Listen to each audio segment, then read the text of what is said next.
The full Lunar Festival trailer has been leaked. It confirms a bunch of new skins, as well as the Capture the Flag mode. Hey everyone, this is Dabacabb, and in this video we're going to dive into this new trailer. There is one catch though, this is a Spanish trailer. I mean, obviously this is a leak, so we're a little bit limited in the amount of information we have available, but that shouldn't matter too much. Let's get into it.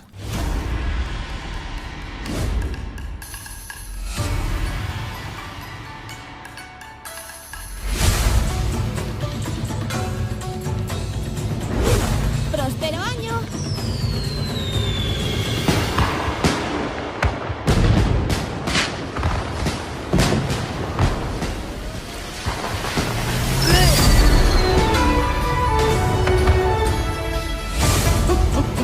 Que la dicha sea buena. ¿Quién quiere fuegos artificiales? Impresionante, sin duda.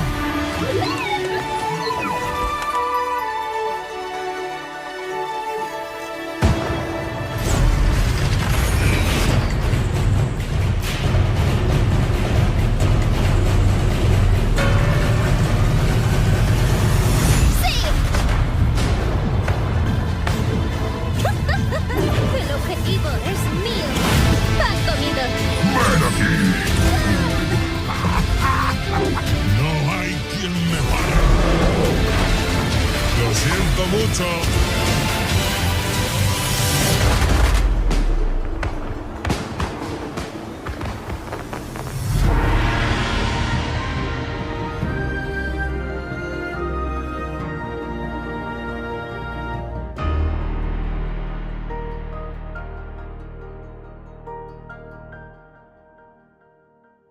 So first off, let's check out the 3 new skins that this video confirms. We have a Firework Junkrat skin. I saw a couple of people online who were sort of complaining that Junkrat apparently didn't get a skin. I mean, with an event that focuses so heavily around fireworks, it seems a little bit silly that they wouldn't give Junkrat a legendary skin, but at least we have what appears to be a purple skin and a new emote.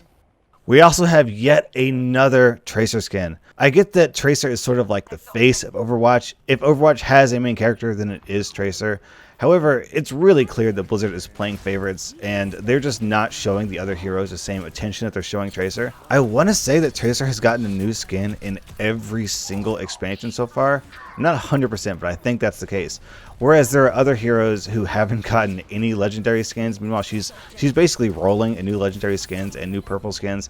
So, you know, I've got nothing against Tracer. I like that they're putting out skins for her. It's just, I mean, can Hanzo get a new legendary skin? Can Symmetra get a new legendary skin? They also gave her a new highlight intro, which looks really cool, I've got to admit. It's really fun and playful. It fits Tracer a lot. It's just that Blizzard really likes Tracer, and Tracer's getting all this love and attention. Blizzard is not treating all of their beloved children equally, and I wish they would. I know a lot of people online wish they would as well, especially people who main a character. I've seen a lot of people online really hyped that they're finally putting out a decent D.Va skin, because there are a lot of D.Va mains. D.Va's really popular, and she's kind of been left in the dark. I think the only new skin she's gotten is that she got a Korea-based skin during the Summer Games event, and now finally we have a new skin for her, as well as what appears to be a new emote. And last but not least, Capture the Flag has been confirmed.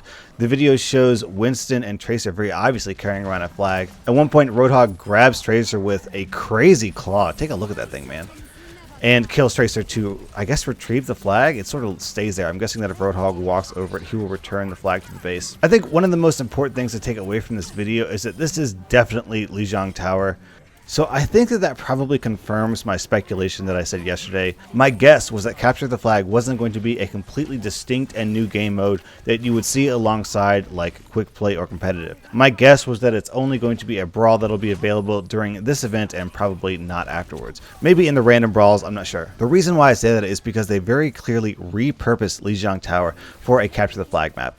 It kind of makes sense because these control point maps are symmetrical, so you kind of need that for a Capture the Flag map.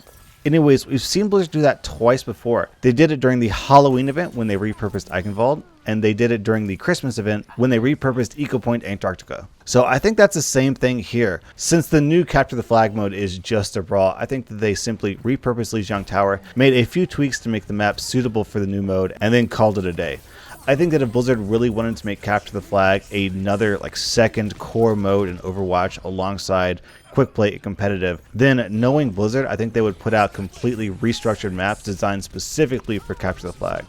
Because I would say Capture the Flag, among all the game modes available, is most map dependent. It has to be symmetrical.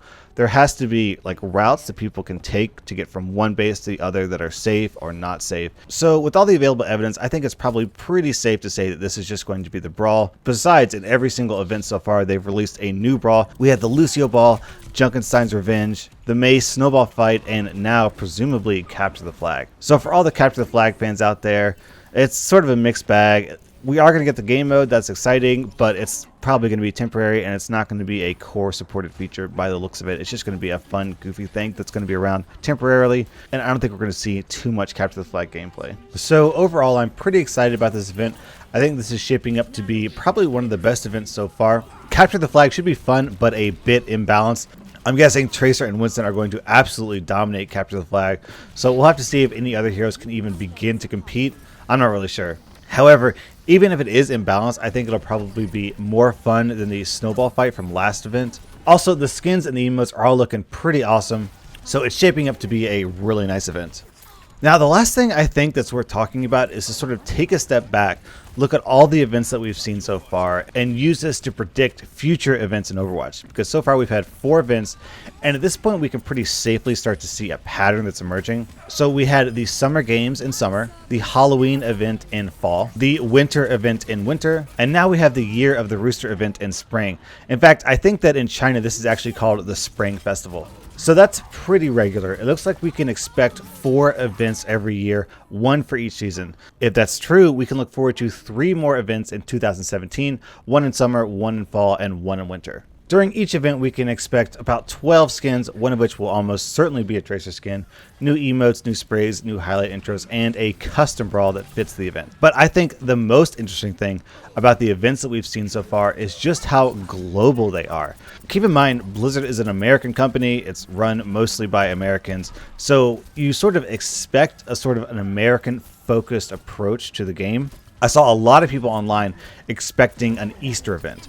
And I kind of wasn't really so sure about that. Easter's a little bit religious. It's a little bit sort of America and Eurocentric. I think that a lot of the Asian audience might not be too interested in Easter. I think that's sort of an American way of looking at it, taking an American spring holiday and making it the event.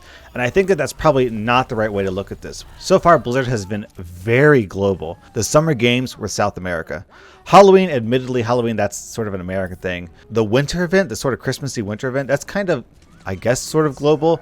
I mean, Christmas is celebrated just about everywhere, and even then, a lot of non-Christian nations still do celebrate some sort of event during the winter solstice. And now we have an Asian holiday with the Lunar Festival. So I'm not sure what they're going to do for summer, but I will bet you, I'm going to call this now, I'm going to call this like 10 months in advance. I bet you that the autumn event in 2017 is going to be Oktoberfest. It makes a ton of sense. They'll have Reinhardt and Lederhosen. They'll have lots of beer. They'll have Eichenwald sort of dressed up to be a giant festival brew house. It'll be tons of fun. Also, we know that they've done a brewing sort of Oktoberfest event for World of Warcraft.